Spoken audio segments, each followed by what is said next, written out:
Alright, at this point, the majority of you guys have heard what the PlayStation Plus freebies for the month of January are, and I think it's fair to say that the majority of you guys are disappointed. Actually, I uploaded a video recently going over the Plus games for January, and the title read, "It's not an amazing month," and a lot of you guys said that I was being pretty kind in the title section by saying it's just not amazing. A lot of you guys went off saying that it's a terrible month, that Goat Simulator is a joke, whatever. I think some of it was a little bit hyperbolic, but nonetheless, you guys were not happy with the offerings of Uncharted, the Nathan Drake Collection, and Goat Simulator, and I did notice a couple people that were there that didn't play Uncharted, the Nathan Drake Collection that were actually pretty happy, but that's what it really came down to. If you already own the Nathan Drake Collection, like I would imagine 90% of the PS4 community does, at least the ones watching my videos, or you played the games on the PlayStation 3, whatever the case may be, you are probably left a little bit disappointed with essentially only getting Goat Simulator as your Plus game for January, and now I think that question has creeped up again.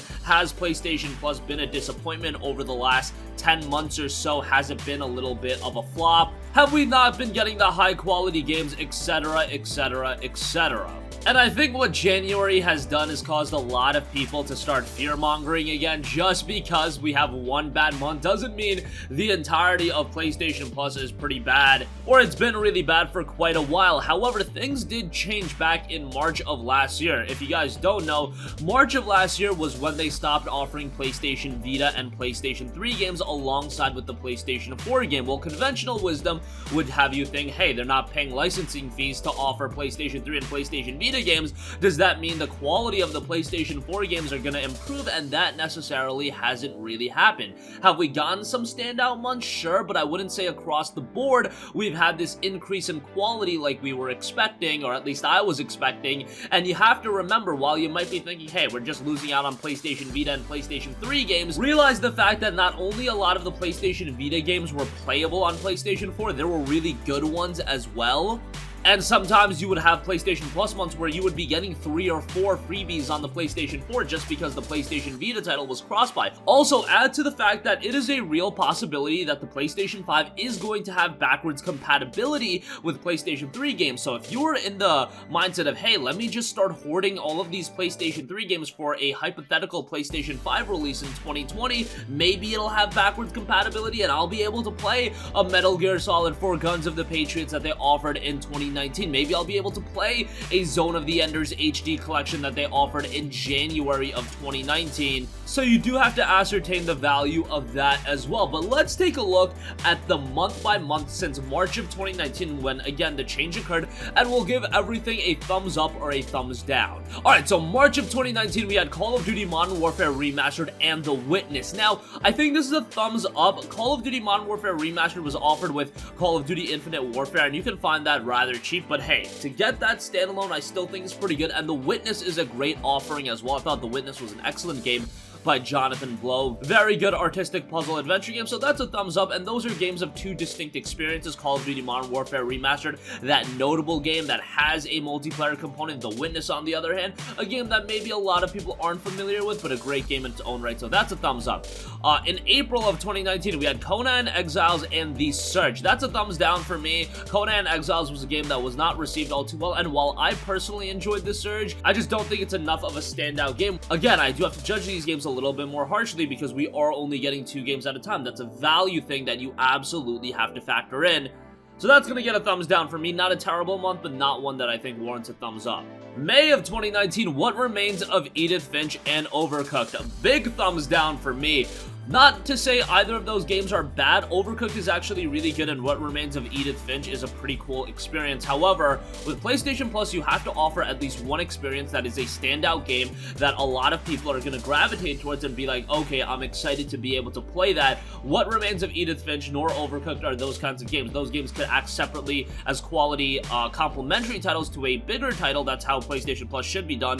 I think you should offer one major notable title and one complementary title. Hey, if you want to offer 2 major notable titles, that's fine as well, but you gotta get that one major title in there. and in May we didn't have that. Alright, June of 2019, Borderlands The Handsome Collection and Sonic Mania, absolute thumbs up. That's one of the best months that I've seen. Borderlands The Handsome Collection, while a lot of people might own that, there is also a portion of people that don't, and then Borderlands 3 was right around the corner at that point, so offering Borderlands 2 on the pre-sequel, great idea. And then Sonic Mania is kind of walking that fine line of being a notable game and a game that could act as a complementary title, so Sonic Mania is also a great offering, so that's a big thumbs up. July of 2019 is rather interesting because it was to be Horizon Chase Turbo and Pro Evolution Soccer 2019, and then you PlayStation fans lost your minds, you lost it on social media, and then Sony was like, alright, let's change it, and they made it Detroit Become Human Digital Deluxe Edition and Horizon Chase Turbo. Horizon Chase Turbo acts as a great complementary title.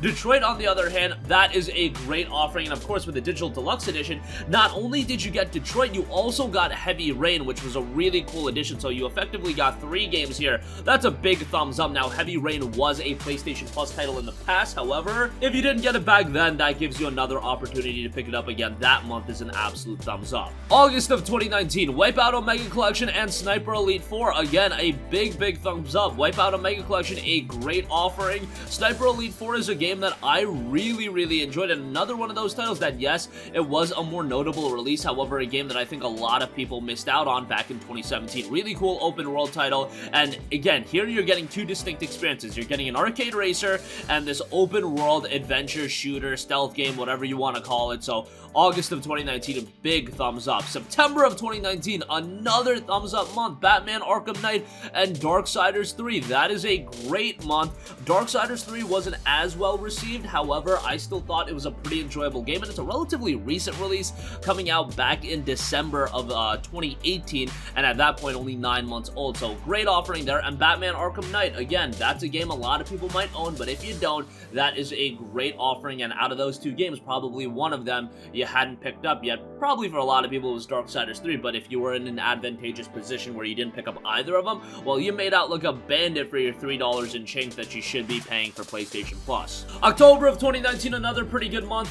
The Last of Us Remastered and MLB The Show 19. Now, I could understand why some people would be disappointed by this month, just because The Last of Us Remastered is another game like Uncharted, the Nathan Drake Collection, that I think the majority of people own. If you don't, that's a great offering, and maybe a lot of people pick the game up on the PlayStation 3, and it gives you reason to revisit it ahead of The Last of Us 2's release. MLB The Show 19 is a great offering, however, it is a baseball game. If you're a fan of baseball games, you've probably already picked it up, so this does have a couple of layers to it. The month of October's offerings does have a couple of layers to it. The games themselves, if you just see them on a piece of paper and you think, hey, the value is there, that's really good, but you could make an argument that it was a thumbs down month. I'm going to be neutral here. I'm going to say thumbs in the middle. I know, staying on the fence with this one, but I think for some people it was really good. Other people, I could completely understand why you weren't happy with this month, but I don't think it's fair to completely give it a thumbs down. I don't think it's fair to give it a complete thumbs up. I'm going to say thumbs in the middle for this one. All right, November,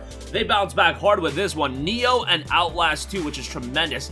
The Neo 2 beta was also running, so the offering of Neo was very timely. Outlast 2, while it missed that Halloween window by just a few days, I still thought that was a great offering. This is the kind of PlayStation Plus months that we want to see. Neo, a standout big-budget single-player title, and Outlast 2, a horror game that is very much different. I thought this was a great month. November gets a big thumbs up. December of 2019, Titanfall 2 and Monster Energy Supercross. This is going to get a thumbs down, and I know you guys are going to be surprised. Titanfall 2 is a game that I constantly go to bat for, and I think it's a phenomenal game. However, I don't want to see crossover in subscription services. I just think that's going to be really bad, and I think that's something ultimately we're going to see with the emergence of a billion different subscription services with EA Access. You've got PlayStation Now, you've got PlayStation Plus. There's going to be a lot of crossover, and there are some people that are subscribed to EA Access, they're subscribed to PS Plus. Well, now you're losing out on value for just naturally being subscribed to both platforms. I can understand crossover in certain aspects and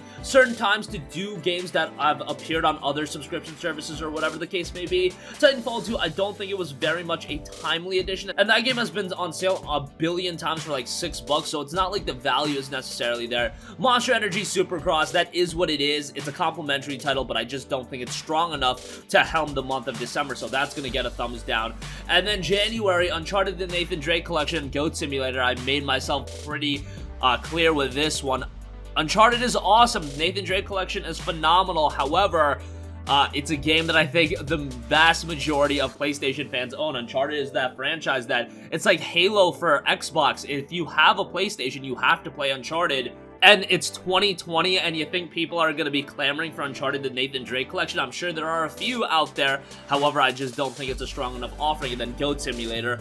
I think there's fun to be had with Goat Simulator, but it does seem like a lot of you guys were disappointed by that. So that's going to get a thumbs down. I made that abundantly clear. Alright, so that was a total of 11 months. We had 6 thumbs up, we had 1 thumbs in the middle, and then we did have 4 thumbs down. So 6 out of the 11 months being good, I think, is pretty decent. And when you look at the overarching value, if you did pay less than $40 for PlayStation Plus, or right around $40, $3 and change a month, I think the overarching value has been worth the money. However, the point still needs to remain that you don't own these games forever. When your PlayStation Plus subscription does end, you do lose access to these games, so that is a negative that it has, comparatively speaking to Xbox Live games with Gold. However, if you do look at the value over the last 11 or so months, I do think it's been worth it. For some people, you might vehemently disagree, and I'm all open for that. I really want to hear from you guys in the comment section down below. What has your assessment of the PlayStation Plus games since March of 2019 been? Remember, March is when they stopped offering the Vita and PlayStation 3 games, so we effectively started losing a game or two every month, so that was a little bit of a bummer, even from a PlayStation 4 side of things. And losing out on the PlayStation 3 games, I did think was a bummer as well. So that's going to conclude this video. Sound off with all of your thoughts in the comment section down below.